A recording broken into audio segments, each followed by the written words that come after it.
Hello there, everyone. My name is Mike Spalding. I'm starting a new podcast, be under Gandy Dancer. That's my life story, kind of. Started by a railroader for since high school, right out of high school, 18. I started on the railroad, Burlington Northern, and then I went to another company. Um, then owned my own business, and then went back to the railroad company again. I'll explain all that throughout the podcast and as we go forward. Um, right now, I'm kind of also really wanting to get information out there on what's going on in our society with everything. I mean, right now there's so much going on so fast that we don't even know what's going on. I mean, we don't even have a clue. We can only take bits and pieces and try to figure it out. Some good, some bad. But right now, there's a lot of bad things going on, and I want to make sure that I'm able to address them. In my view, in my point, um, right or wrong, is still what I believe. That's what I've seen growing up from as far as I can remember. Probably 10, 9, 10 years old, maybe a little younger, not much. Um, to now, everything I went through, being a baby boomer, we actually seen a lot of things, innovation, equipment, electronics, everything progress. And I am a progressive in the sense of watching things happen that's better for society, what's better for me, my family, friends, whatever make things better in progression, that's fine. But I think we've got, we use too many different terms that aren't what they are. And I want to go over a few terms that I'll be using throughout my podcast. You'll hear a lot of. Um, uh, and they're going to be phrases. You know, you got to excuse me. I got paperwork here. I'm trying to figure out my first podcast, the first one. So I'm just I did some notes, been keeping notes for months, kind of put it together for my first podcast. And I just want to make sure that you understand that you're going to hear from me a lot of things that are going to be probably repeated. Um, uh, but I want to, some of the key words are going to be looking back. When I look back at things, how they've transpired in my life. So a lot of my stories are going to be looking back. And then there's always going to be, you're going to hear a lot of me talking about a mindset of people. It's not just a political view or whatever. It's a mindset, and it's a bad one. Could be, labeled as communism. It could be labeled as just progressiveness, whatever. I don't think all the Democrats are like that. My father was a Democrat, and I think today he would have been a Republican, just because of the change of the parties. Um, some of the other things you're going to hear me talk about is going to be finding the balance. I mean, we got to find a balance to everything. I mean, if you don't find that balance, you really can't. Proceed on with what's logical or makes sense. To me, it's got to make sense. One things I always said to my crews when I was working with them, and if I explain something to them, is always, does that make sense? And if they say, yeah, it makes sense, or maybe it don't make sense, and hopefully they would say, no, I'm not sure what you're talking about. So you got to explain yourself better, because you don't want to send them off, Anyway, so you're going to hear a lot about, a balance. You're going to hear a lot about looking back and mindset, and you're going to hear things like think tanks, which is a mindset. Ignorance. Not only people that are stupid. Ignorance just means not knowing, not having the information. I mean, ignorance is, you're going to hear a lot of things, me calling things ignorance. And I'm not talking about anybody in particular being stupid. I'm talking about ignorance, just not knowing. And then the last one, probably per plan. A lot of things that I think that are happening in today's world has been all thought out methodically. I mean, it's per plan. I mean, people say, "Oh, and you're going to hear me say, "Oh, Biden" a lot. It's not going to be Biden. To me, it's old Biden, because as far as I'm concerned, Obama's still running this country through the deep state and all these things I'll talk about as my show goes on, or if it does, and I'm doing this just because I laid around I retired 2.5 years ago, almost 3, due to medical issues. I mean, 7 heart attacks, 11 heart surgeries. After about 5, they told me to retire. I said no, and then after 7, it was like, yeah, I better retire. So I finally retired and put myself in misery for about 2.5 years, just being retired, not knowing what to do, and listening to the news, watching stuff, watching what's going on, trying to put it all together, watching different things, a lot of YouTube channels.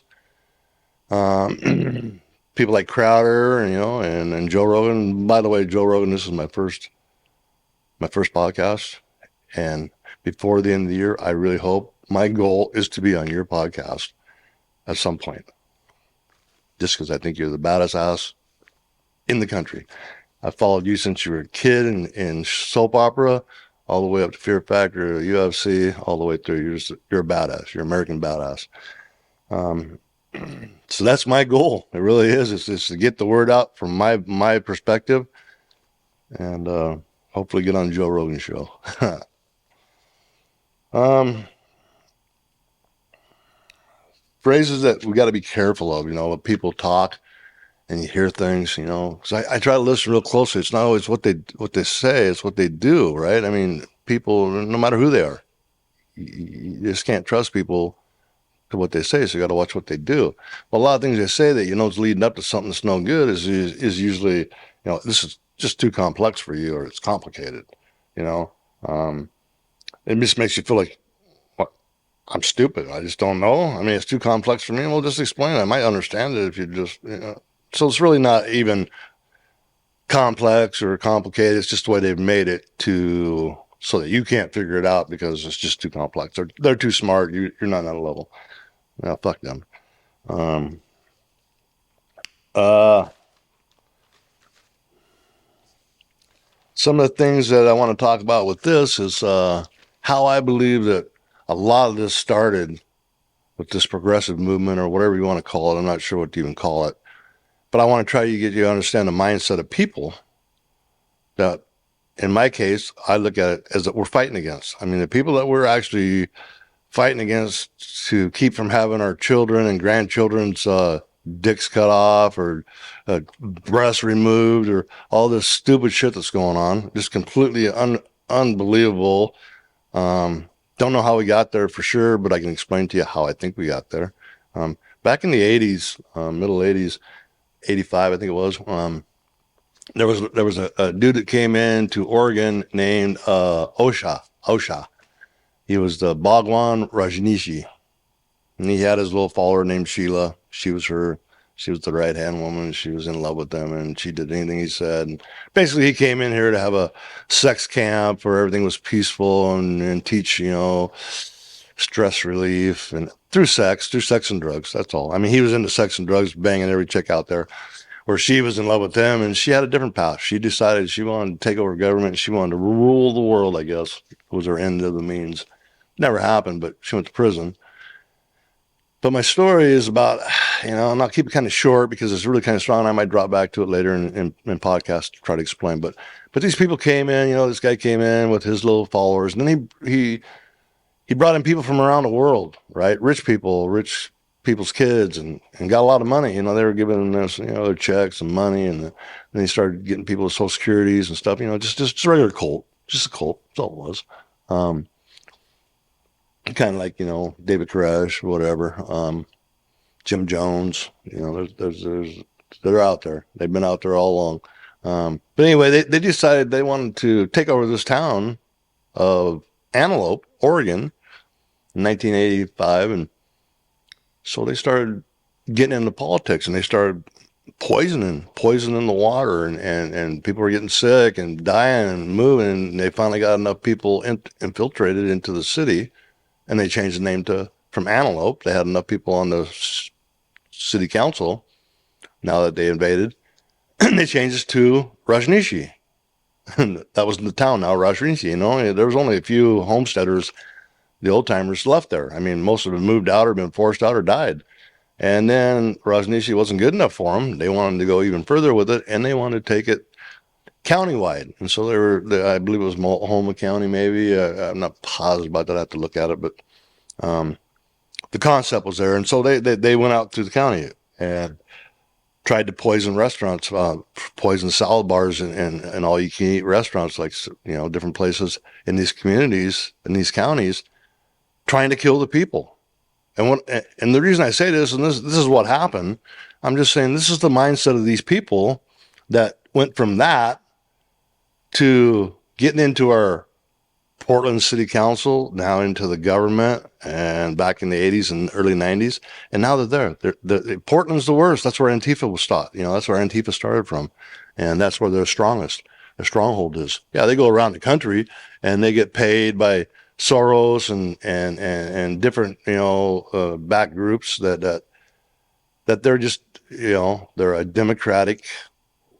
a wing of the Democratic Party that is the radical wing that they call in, when they need a riot or when they need a peaceful protest, like in the 2020 when everything was peaceful. Yeah, peaceful in my house. I mean, I watched an old man and old lady get beat with 2x4s by two black men in a peaceful protest. So, you can say what you want. It goes back to the word saying, oh, yeah, a peaceful protest is a fucking place is burned down behind you and people are getting beat and cops are being killed, but it's peaceful. So you explain that one. I mean, that one, that one's the stupidest thing I ever heard.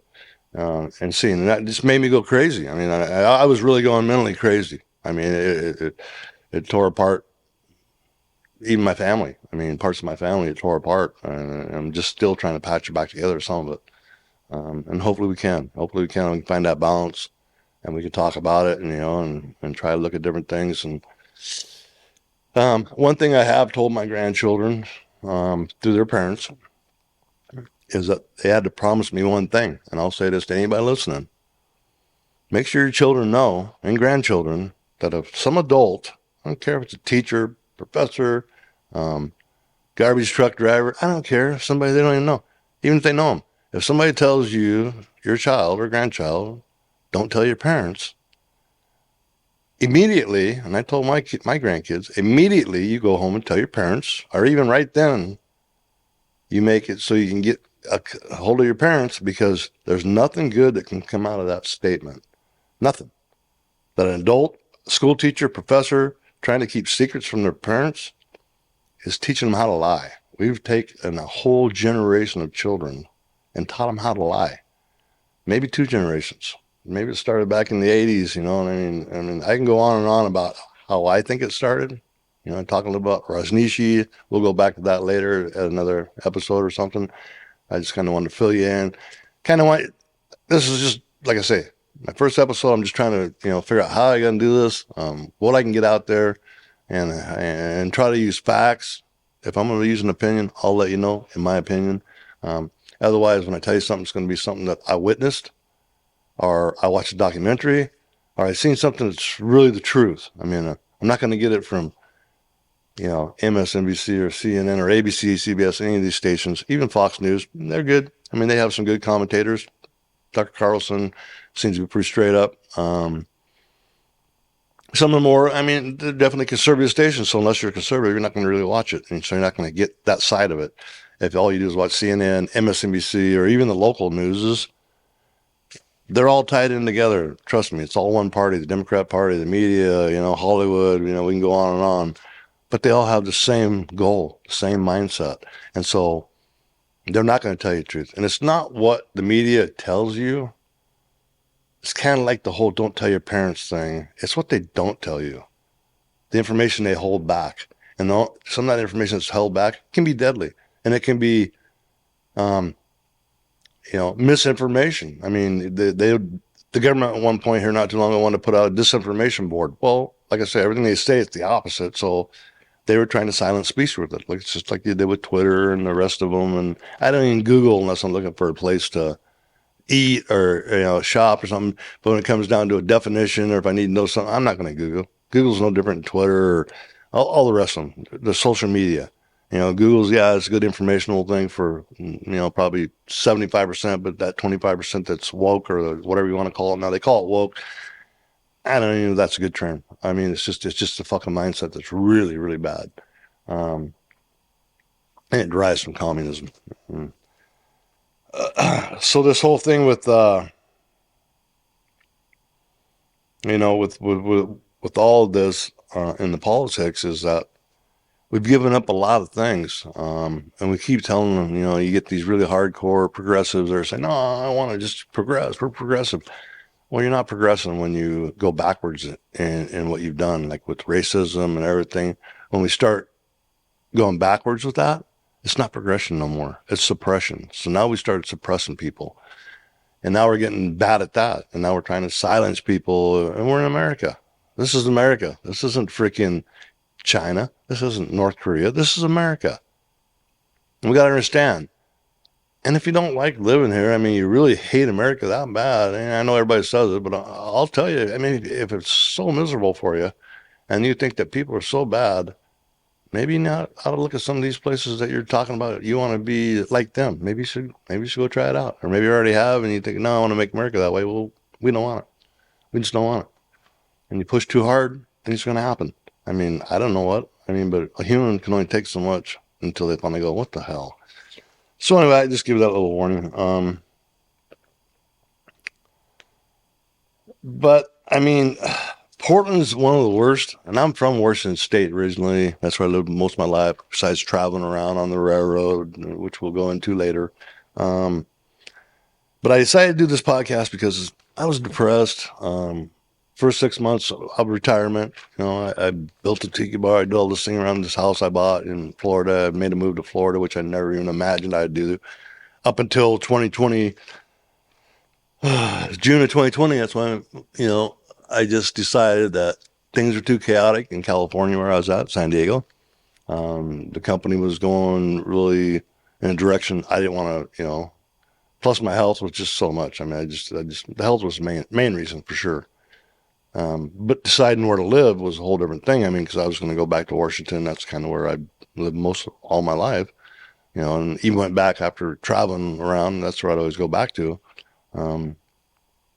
But after all the politics and looking back and thinking living in Washington State, I mean, I just got 2 ex-wives there. A couple of my kids are still there. So I'll go back and visit, but had no intention of. At first, I was talking to my daughters, going, "Yeah, I think I might move back that way," and that was probably April, maybe March, April of 2020, and then got closer to June, and the riots started happening, and all this shit broke loose, and I just went, "Oh, I gotta get the fuck out of here! I got to retire and get the hell out of here right now." And so I bought a place in Florida, flew down, bought a place, and and never looked back. Right at first, it was like I was gung ho, retired. I working my ass off. And I had a few health problems with my kidneys and my heart and blah blah blah, stroke. I mean, all kinds of things. And so I had to kind of slow down for about the next 2 years. I had to slow down up until about 2 months ago. I had to really take it easy with messed up shoulder and stroke. And after retiring, I was like, I'm going to retire and shit, I'm not going to even be able to enjoy what I worked all my life for. But that came back here about 6 weeks ago. And at the time, I was still laying around watching news, and every once in a while I hear somebody, put out there, more people got to get involved, more people and I've been a superintendent most of my life, general superintendent, construction, rail manager of a lot of people. I mean, there's a couple of jobs I had, a couple hundred people. In one job, 400 people. Last job, I was probably supervisor, probably 75 to 80 people, 4 or 5 different crews, other superintendents, 2 different kinds of railroad building. So, I mean, I really enjoyed my career. I really enjoyed it, and I didn't enjoy retiring until now. And now I'm starting to really enjoy it. I can tell some stories. I got some good railroad stories from back in the day. Almost killed a couple times. I got stories that some people might only happen once in their life. And I got hundreds of them. Hundreds of them. Some are good. Some might bore you. Some might just go, I wouldn't fucking tell that story to nobody. And it's like, it might have a moral to it. Might have some value to it. And then there'll be ones that I'll take to my grave. There will be ones that, like I said, take to my grave.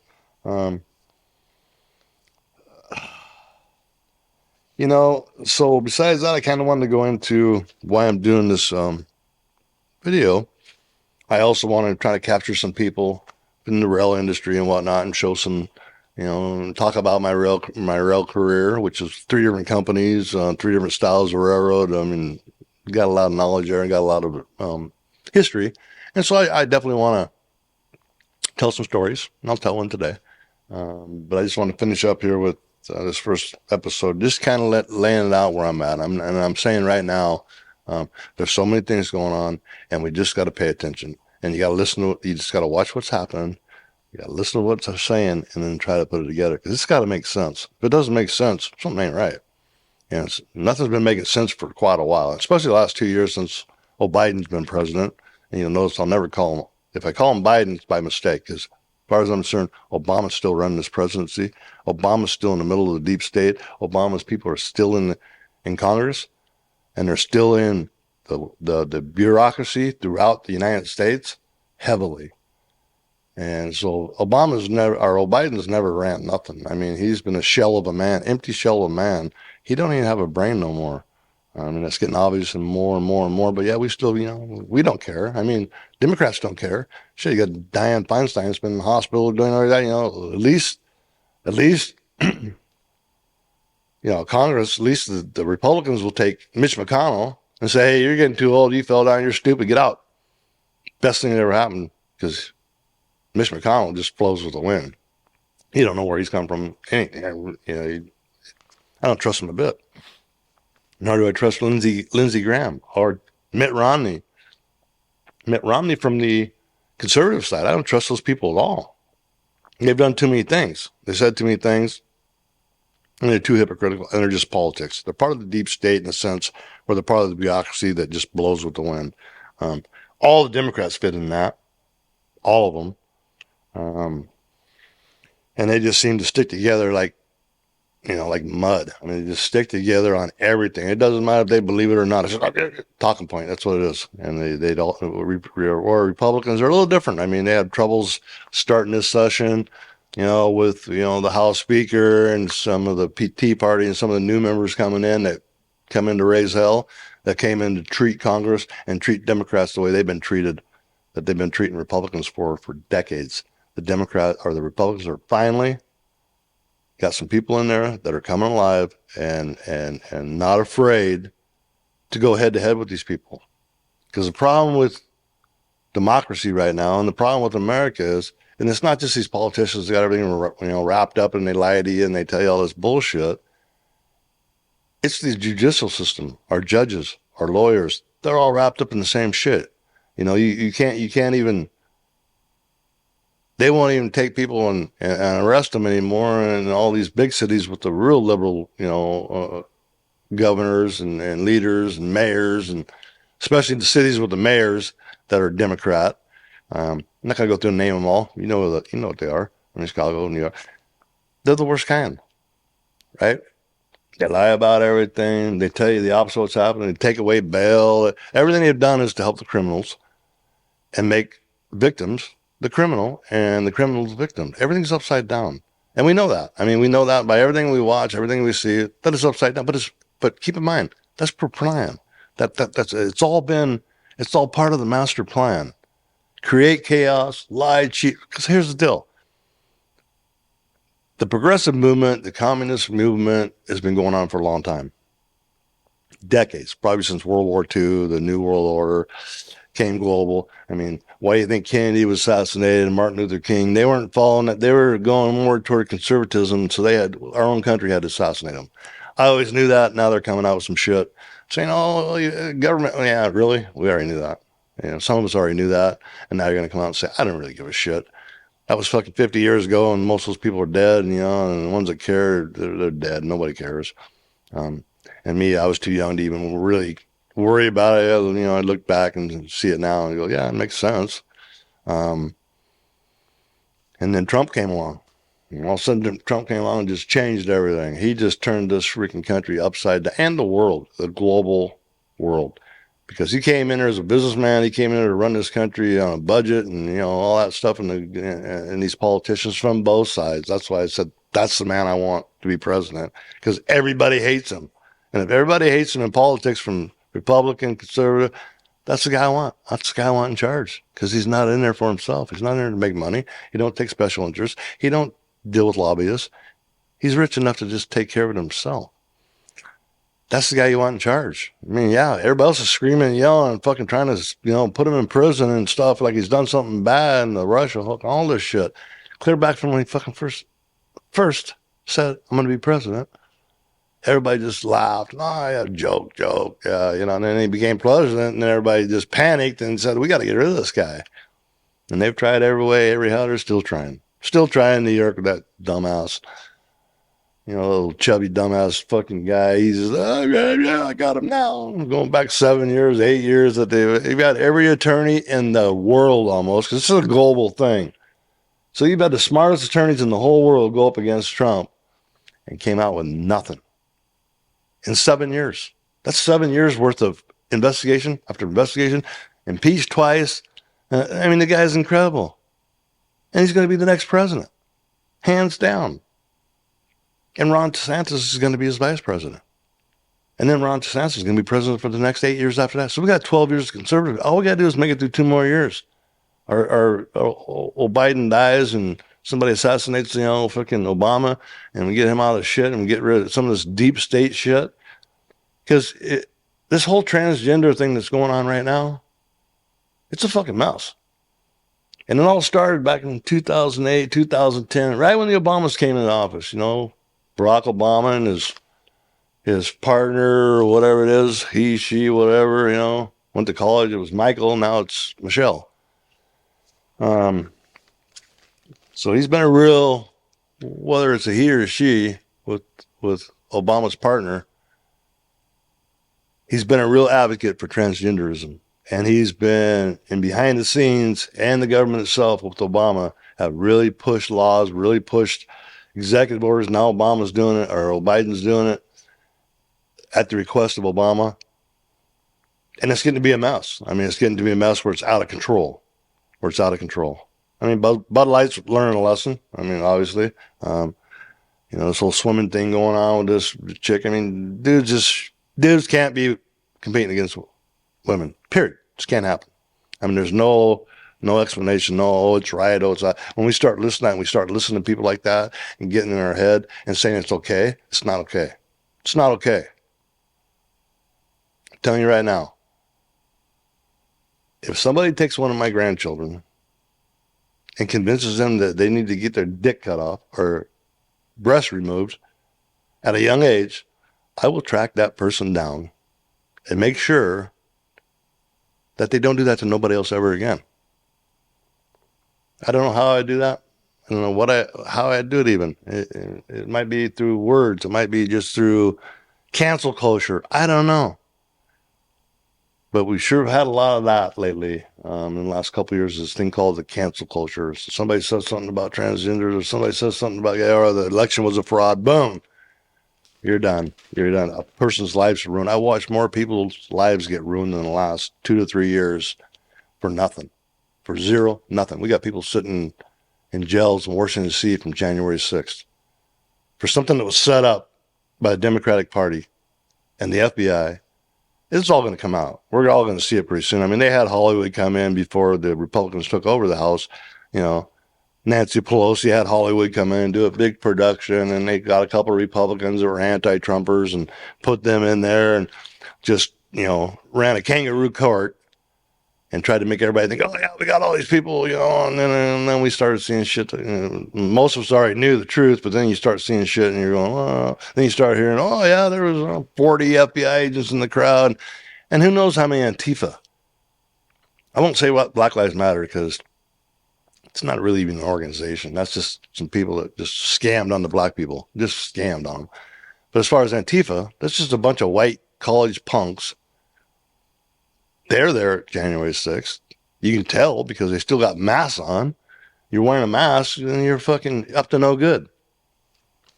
And the people who are jumping in windows and breaking stuff that were going into the Capitol all had masks on, so you couldn't even tell who they were. And they didn't have facial recognition back then. They didn't set it up. They weren't expecting it to be that crazy. Bullshit. It went just exactly how Democrats wanted. You gotta keep in mind, people are coming from all over the country to support Trump.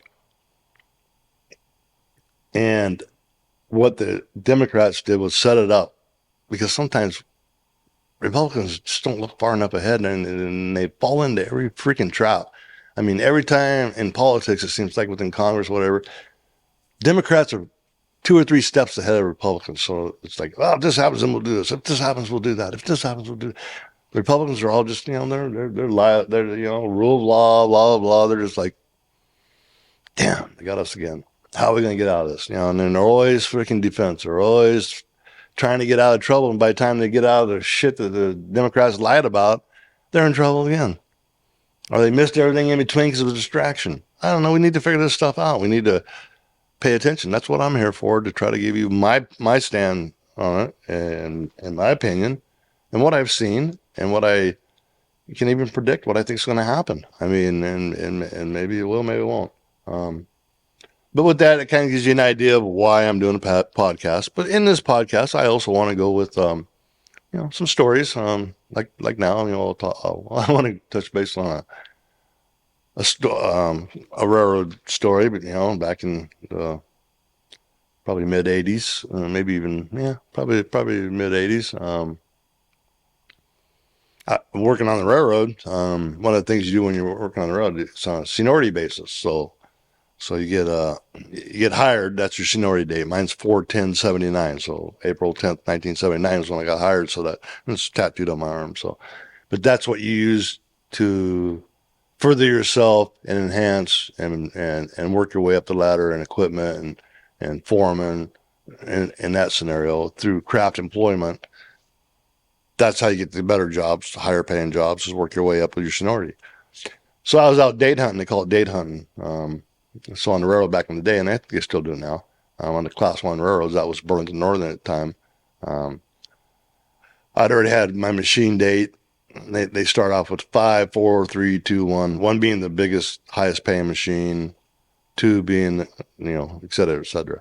And I had my I didn't really go for a 5/4 date because that was just a hand machine that you didn't pay much more than 20 cents, and it was just more work than labor. And so I just skipped by that. I went to Group 3, which is more of the equipment that's on the track that you grab ties with if you're on a tie gang, or you scar fire the ground on a machine, or you got an inserter that inserts the ties after the other machine laid them out.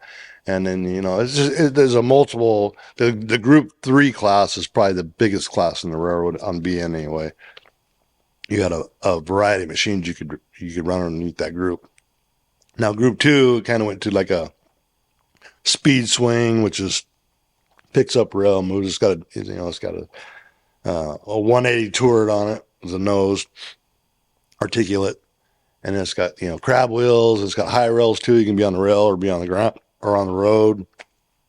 And then there's also a crane called a galleon crane that's in that class that picks up equipment or picks up the rail when you're doing steel gangs and stuff. So there's different kinds of equipment, and we'll go through a lot of that stuff as the podcast goes on. I'll be showing pictures because those that are watching me will be able to see what I'm talking about. Those are not, you're just going to have to use your vision. But so I was going for a Group 2 date, and I bid this job because they put out bids. They put it monthly or whatever, weekly, every couple of weeks. You'll see bids, and a foreman gives them to you. You look at them and you're like, oh, okay, there's a job here, there's a job there. Oh, that machine's here, Group 2. So I bid on this machine, this Group 2 galleon crane, and it was on a tie gang, or no, steel gang. And so it was used to, lay the rail in, throw the rail out, and then drive over and then spike it and stuff.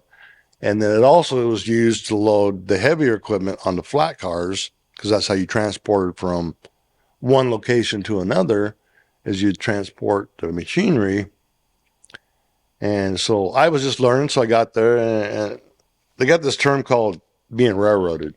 That means if you're a date hunter and you're going to get this machine and somebody else is running it, it's usually a laborer, don't have that date yet, because that's why it's up for bid.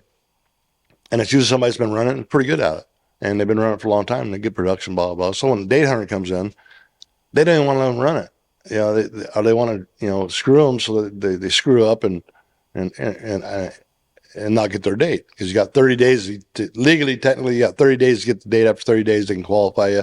Sometimes before that, but not, after 30 days, if you still can't run it, they just get rid of you. Day one, they put me with no other operator that knew the machine. The guy that was actually running it, they sent him with the boss, and they go drove around or whatever. They sent me with the laborer, was a buddy of mine. Never ran a machine, not an operator. Me, I'm machine operated oriented. I mean, I know how to run most of the machines, and so I got on a machine. Everything was going good, so outriggers down, everything was going good. Um, Stretched it all out, stretched the boom out. The guy pulled the machine up right next to me, which was a spiker, a hydro spiker. At the time they called them zappers. And it was pretty much automated.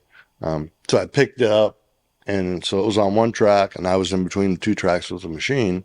And then on the other track that I was going to was flat cars, like 60-foot long, 8-foot wide, just flat cars that you put the machines on blocks, and then you tie them down with chains, and then you transport it on the train. Um, so the first machine I picked up, got it up in the air. It was hot. It was in Wenatchee, Washington. It was hotter than hell. So I opened up both doors. You could open the doors, and then if you push them back, they had little latches. You could lock them, so they're open. So both doors are open in the middle. So I picked up the first machine and started swinging it over. And as I got closer to the flat car, I felt a little sink. Well, my outrigger had sunk in the sand. I'd never ran a machine with outriggers before, never even been around a crane much. I knew I taught myself all the levers, what they do, and so I was doing really good. But when that happened, I was like, oh shit. Well, it started to sink. And so I'd let the machine down on the flat car, but it was already on the far edge of the flat car. So I thought, well, maybe I can bring the boom back toward me and then winch it back up, and that thing would um, come to me. Nah, nah, nah. As soon as I hit the winch cable, the up cable, the machine picked up a little bit and went further over, and I knew right then I was done. I knew right then it was a bad deal. And I didn't know what to do. I just started slowly going over, tipping. And I'm right next to that flat car, and the machine, it all happened so fast that within seconds, the machine I was loading, the zapper, flipped upside down, off the flat car, on the ground. The machine I'm in, the galleon crane, went over sideways to the flat car. I stepped out of the window that was open, and when the machine hit the flat car, I was standing up on the flat car in between both doors going, what the fuck just happened? I had a toolbox in there. They were scattered out all over the flat guy. The guy that was helping me, my helper, laborer, Wally, his fucking eyes were huge. He's like, Jesus, are you okay? What just happened? Well, fuck, Spalding. And I looked at him and I said, that was a hell of a ride, dude. Well, so that machine, they had to, they got it all, I don't know. I had to go in for a UA and stuff. And so it was an accident. Investigation. We'll go through some of that stuff later too, because I've had a few investigations in my career. But got through them all. Well, they took the machine to the shop, and then somebody finished loading. I don't even know who, because had to go to the hospital for piss tests and all that, and had the rest of the day off. So they got the rest of the machines there and loaded them somehow, and they took that machine, and the one went upside down. They took them back to the shop in Seattle or somewhere, had them shipped, or did it locally. I don't know. But repaired them both. They were pretty minimal damage. Battery on the one machine had to change oil, and the other one had a broken outrigger they fixed, and pretty minor. It wasn't no major damage, and I never got hurt. Nobody was really hurt. So, but they brought the machine back. Okay, by the time they brought it back, we had moved from Wenatchee. They moved the train, because that's what we were doing, loading to move to Everett, Washington, to do some steel there in an industrial area. So they put us in little industrial tracks in Everett, Washington, and they were like, okay, your machine's back. Now we want you to unload the machines. Well, and I'll explain later what happened in between, but so I went to unload the machines, and I grabbed the first machine, no problem. I stretch out my boom. I really can't see the top of the boom or where I'm going or what. I got a guy behind me, because after the investigation that we had from the last accident just a couple days earlier, it was like, no, you have to have a qualified operator showing you. You have to have a man on the ground, blah, blah, blah, all the right way. I mean, it's the way it should have been. Anyway, and I got 3 guys. Watch them, front, back, and one on the side. Well, the one on the side, he was on his phone, so he wasn't paying attention like he's supposed to, and he was the boss. My boom stretched out. The guy behind me is just like, come on, next machine, come on, because he's wanting me to get the next machine so I can pick it up and drop it. And shit, all I remember was after the first machine was unloaded, backing up for the second machine, not putting the boom down or nothing because I was in the clear and my ground guys were saying, no, no, you're good, just back up.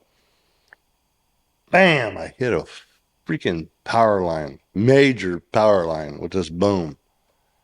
And that son of a bitch arced. And I was like, fuck. Scared the fuck out of me. So I jump up on the seat and I got my feet in the seat. I got my pinky and I'm trying to push down the burn. Well, then the foreman over here, who's all fucked up alcoholic dumbass, which I'll go in later and talk about, you'll understand. But he was like, put the boom down. Put the boom down. I'm like, fuck you. I'm not touching nothing. I'm not getting shocked. He's like, you got to put the boom down.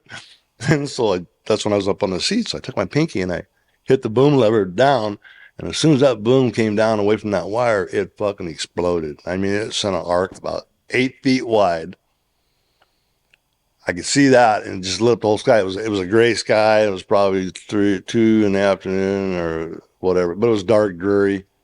That spark just lit up the sky. And then right when that happened, to my left, a transformer blew up on a power line on a telephone pole, and that was a steel factory. Straight ahead of me down the tracks about maybe a block was a fueling station where a fucking tanker truck was being filled up. That transformer blew up. And right across from that was a wood mill, and that transformer blew up. And then all the big shots from all those different places decided they're going to come figure out what happened. And they all walk up, and the first thing this one guy in the suit and tie says, "Where's the ground man?" Or he says, "Where's the ground man?" I said, "Take your pick. There's 3 of them here." And they all just shook their head. And I got out of the machine. I climbed down out of the machine as soon as it was freed up, as soon as all this happened. And that drunk boss of mine, he's like, "You got to get in that machine to unload the rest of the stuff." I ain't fucking getting back in that machine. I've been in that machine twice in less than a week, and it's almost killed me twice. I said, "Do you think I'm going to give it a third chance?" You're fucking stupid. Got my truck, went home, got rid of it, didn't even date hunt no more. I said, "Nah, I'm done. I'm going back to work as a at that time it was like a foreman or something like that, or a group 3 operator on a tie gang. That was a steel game trying to get. I just went, nah, I'm going back to the tie because that's what happens. You get disqualified, you have to go back to where you came from. So I just went back to that other gang. So that's kind of stories about, and part of that story is to also, has a little bit of wisdom with it because we didn't follow the rules. Looking back, you're supposed to have a qualified guy with you. You're supposed to have up to 30 days for this guy to train you how to run. Well, me, I was a good operator. Most people knew my reputation, knew I was a good operator. Never ran that particular machine before, never ran a crane before. And there's a little bit of difference to it. I mean, you got the outrigger stuff. They got blocks you're supposed to put down, a lot of different things that I wasn't familiar with. And me, being the, stubborn ass I am, it's like, I can run anything. Fuck yeah, give me the machine. I don't care if you fucking don't give me the operator. I'll run it. Well, I did. I run it, crashed it, almost killed myself twice. And went, nah, I'm not doing that anymore. So that's kind of some of the things I want to talk about. Those could have been life-threatening to me. I mean, they could have been instant death on both of them. And it happened within a week. And the moral of that story is, even today, I mean, we need to train people right. I mean, it seems like anymore people don't want to learn nothing. They don't want to do nothing. They want everything, and they want it right now, and they want it for nothing. I just wasn't raised that way. That's just not the way the society works. When you hear things like, I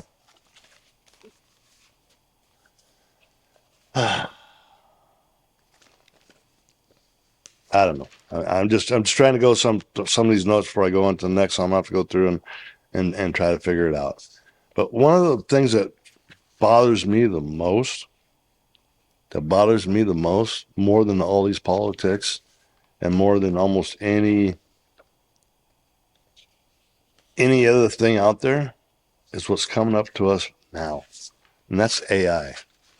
And I want to make that clear. AI is a scary thing right now. AI, if you're not familiar with it, artificial intelligence, Elon Musk, one of the smartest guys in the world, as far as I'm concerned. I mean, he's probably the Einstein of our time. Very rounded, very intelligent, helped build AI, and people alongside him and people in the same industry that went a different direction have done bad things with it. and they're programming it to do bad things. And Elon Musk has brought it out to everybody. We need to back off. We need to look at this, and we need to really slow down. And we better listen to him because he's, as far as I'm concerned, he's a guy that made it. He's one of the smartest guys in the world. When he starts talking about they already see AI being able to destroy the world, the human race, it's already out of control. So we really need to look at that. So to me, I mean, we can talk about politics. We can talk about, life as a baby boomer going up. None of it means anything if AI takes over, and it's going to be all over. So I got a lot of things on my head. I got a lot of things I need to talk about, um, and I got a lot of things I just want to make sure that I get it out there, that I can get it from my perspective. And it might be right, might be wrong, and people that have a different view or different stance, um, they're not going to like what I say at all, right? But I'm not here for them. I'm not here for nobody, really. I'm here to try to try and contribute my experiences in life and how I ran my life and how I see everything changing, and it's not to the good. It's not. It's not progressivism. It's getting worse and worse. We have to get control of our society again, or we're not even going to have a society. Everybody's like, oh yeah, but let's be socialist like the other countries, blah blah blah. We're already socialists. Make no mistake. We're a democracy and we're capitalists. We got there by being capitalists, but we're also a socialist country. Maybe you can call it capitalism slash socialism, because socialism is taking people's money and giving it to everybody else, and making everybody equal. Okay, well, that's what we've done. I mean, we've been doing that for a long, long time with welfare, with everything. Everything we do now. It's like we pay more taxes just to give people money, even from out of the fucking country. I mean, we're paying people around the world. We just open our doors and say, everybody come in, we'll pay, we'll give you shoes, we'll give you a phone, we'll do whatever you want to do. We can't keep doing that. There's a reason we have borders, and there's a reason that we vet people, and there's a reason we don't want some of those people in our country. And I say some people, I'm not talking about a race or culture. I'm talking about people, humans. There's some humans we don't want in here. They're bad where they're at. Come here, they're going to be worse. We don't need them here. That's why they're there. We don't need to be the world freaking savior of all these nutcases. So anyway, we need to think about that really close. I mean, it's just something, because you can name a litany of list of border, fentanyl, blah, blah, blah. I mean, it goes on and on. And we'll go into all that stuff, and I'll keep with this podcast. I'll keep trying to explain what I mean. And I'll always try to put in perspective what's really going on in my view. Might not be right, but it's what I believe. It's what I've seen. It's what I've heard. It's what it tells me. I mean, I don't know how there could be another explanation for some of these things. I mean, we're finding out all kinds of stuff. I mean, stuff that I got a lot of stuff written down here that I don't even have time to go over it all. I need to go over it again in episode 4, and, probably add some of the stuff to the next episode, because I'm not going to have time to go over it, or at least I don't want to right now anyway. I want to do this first episode and see how it works out. And then I want to talk about solutions. I want to talk about how do we come together as a nation, and even in the world, if you want to say that. But how do we come together without so much fear, without so much? I mean, the racism is the biggest one. That they're pushing racism so bad. Well, in my world, outside of what they push on TV and the media and stuff, I don't see it. Yeah, I see it in certain cities, where in Chicago and stuff, where they're shooting each other all the time, the blacks, but it's not racial.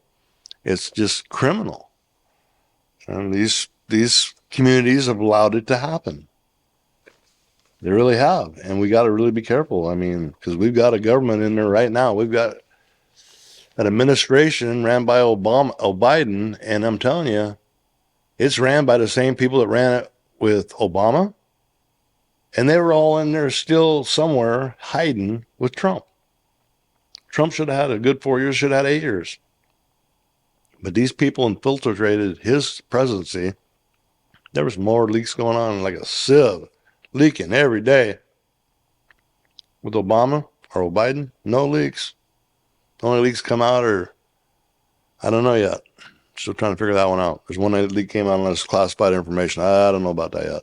I'm still trying to decipher that. Who put it out? Was it the administration that did it for some reason? They were doing shit and they just had to get some stuff out there and do it that way? Or was it somebody that was really concerned that they're not telling us everything and it's time to leak some shit out there, whether I go to jail or not, because this stuff's too important? One or the other. Probably the latter, but we'll find out. And we got to get off this whole Ukraine thing. Doesn't make sense. Ukraine's a corrupt country, corrupt as they come. They've been child trafficking. They have been money laundering through our politicians. All the money that we kept giving to Ukraine, billions of dollars that Nancy Pelosi and Chuck Schumer and Biden, they're all, I got to give more money. These Republicans, right? And right, lockstep with them. Oh, we got to help democracy. Bullshit. Ukraine's a corrupt country. That fucking President Zelensky is a big joke. He's just a Hollywood joke. And then you got Sean Penn, America's great anti-gun activist who got busted with guns in his fucking trunk. He's a Hollywood nightmare. He's just the outcast of Hollywood. Make him the war ambassador. I think Biden or the administration made him the ambassador to Ukraine on the war efforts. Oh, I don't know what it was, what the title was. Just the stupidest thing I've ever seen. But yeah, he went to Fox News, which he's anti-conservative, 100% hates Sean Hannity, make statements. He goes on there begging for Sean Hannity to get the word out to his viewers that we got to help Ukraine. Why do we got to help Ukraine? Never heard why. All I heard was, oh, democracy, or this or that. No, it's all bullshit. You know when those people are out there running, and then all of our Congress people fly over there like they're all in good faith. You know, Nancy Pelosi, so she can get her cut of the money she just gave them. You know, McCarthy won't even go. Republican, House Speaker, he won't even go. He's like, nah, I'm not fucking going there. What, so this guy can fucking lick my dick and try to get Congress to give more money? We're not giving no more money. And I say to you, Congress people, don't give them no more money. Let's pay for homeless here. Let's take care of people in America. Let's quit sending stuff over to Ukraine. Billions of dollars that's just coming back to you because we don't see it. You don't hear about them getting all new tanks and they got all this money. No, what you hear is, well, we got to help their retirement program. Oh, we got to help their social programs. Really? We're worried about our own retirement. We're worried about our own social. Now we got to worry about Ukraine too? Not going to happen. It's got to quit. It's got to stop. Anyway, I'm gonna keep talking about these different things. And hopefully I'll get better and better at being prepared, not having to read off paper, but yeah, some of it's, I don't have those things like the presidents have that you read, like right in front of it, whatever they're called. I don't have one of those. I just have paper. Maybe I'll get it down to where I don't even need the paper no more. But I got a lot more stuff to talk about. A lot of things. I got some stories that are just going to go unbelievable. But I would like to say one thing, since I am a railroader and I'm going to this podcast. Be careful with the Ohio derailment knowledge, because there could be a couple things, and I worked railroad all my life. Those detectors, which is the piece of equipment to the train that tells the train that you have a hot box on one of your axles, and it counts the axles. It'll actually tell you which axles. So as an engineer or a conductor, you'll be able to count the train cars and know, okay, it's back here, and they'll know the number, and they'll be able to walk right back to it. That's why it's set up that way. Well, two things could have happened. One, it went off, gave him the axle location, and the guy was just like, fuck that. I got a 2-mile train. I'm not going to fucking stop and walk back and do that. It could be human error. Or it could be that, hey, by the time it went through the hot box, it was too fucking hot, or maybe it was so close to that derailment that by the time he got the train stopped, or he couldn't stop in time to have the derailment. I don't know. I mean, it's the whole thing is, but all you heard was Trump did this, and that's why the derailment. It's like, just shut the fuck up. Trump didn't do anything to cause that derailment. It was either human error or it was a bad judgment call or something went wrong. It had nothing to do with anything. Trump could even change the law, because he couldn't even change the laws to make that accident happen, period. The only thing about that accident that was wrong, that should have been against the law, was burning that shit in the middle of that town. Been railroad all my life. I've been on hundreds of derailments, just like that one, even worse. And I never seen them burn nothing. EPA, Green New Deal, EPA, all this shit that we've been talking about, all of a sudden we just do that out the window and, just burn it.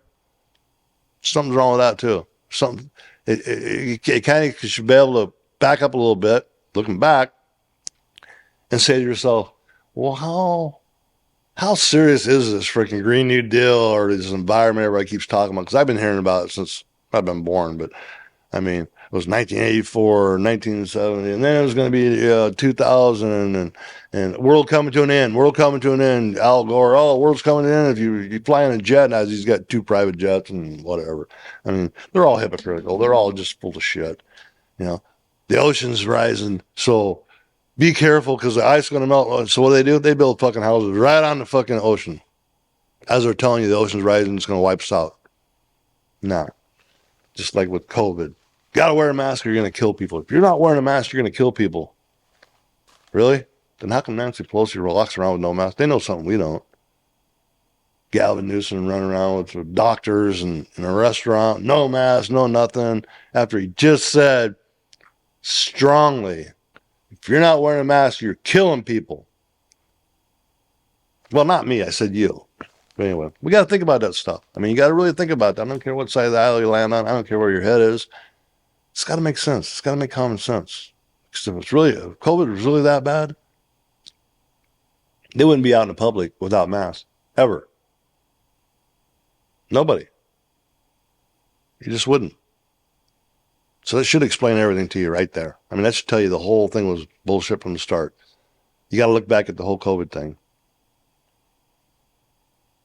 I mean, it started by America, and I'm guessing Obama, Fauci tied into it. Definitely. It started tracing it back that when it first happened, then that kind of went away. Obama's name kind of got out of it. But his administration, through Fauci, maybe directed by Obama, I don't know, teaming up with the Chinese to what? Make a deadlier freaking virus so we can find a cure? It doesn't even make sense. Why do you want to make something that's going to kill people? Why don't you try to find a cure what we already have, like AIDS and everything else? Keep talking about, oh, we're almost there, and cancer. Let's focus on that. Let's not focus on how to make a fucking virus that'll kill more people. So in my opinion, it was built on purpose. It was built on purpose to get rid of a whole class of people. I don't care if you're Democrat or Republican. You're a baby boomer and beyond. You're still a Democrat. I mean, you're still 100% American, you know. But that mindset, these people that think that they do this progressive mindset, which is different, which is communism, they're trying to take all those people out, me included. Got sicker than shit with that shot. But that was the class of people it was affecting, the older people. Then they were sticking them in nursing homes. And they were dying. They had COVID, sticking them in nursing homes so everybody else can get it and kill them. They were doing that shit on purpose. They were doing it in Michigan, and they were doing it in New York City. And we let it happen. And then we went back going, oh, that didn't happen. Oh, I don't know if that happened. It's like the fraud in the election, all that shit that happened. We sit back and go, oh, the media and everybody else, they take people. I don't even know where Rudy Giuliani lost his freaking lawyer's license. And this is a guy that was one of the best attorneys in the country. He brought down the mafia. He was like the best. As soon as he became back Trump, he was the worst, and they took his license away. Said, you're a no good son of a bitch, lying son of a bitch. It's like, what? Sidney Powell, a great attorney, especially arguing Supreme Court. I mean, she had high praise just before she became Trump's attorney, and now she just disappeared. You don't hear her no more. News stations won't even let her talk. I mean, she's going to release a Kraken, remember? I mean, it was going to be a big deal. And then she disappeared. That's how strong it is. That's how freaking what we're fighting against. So just be vigilant. Keep your head up. I got more news, and I got more stories than you can imagine. A lot of it, I got to get it off my chest. It's just been eating my head, man. It's just eating at me. So I appreciate it. Till next time. Later.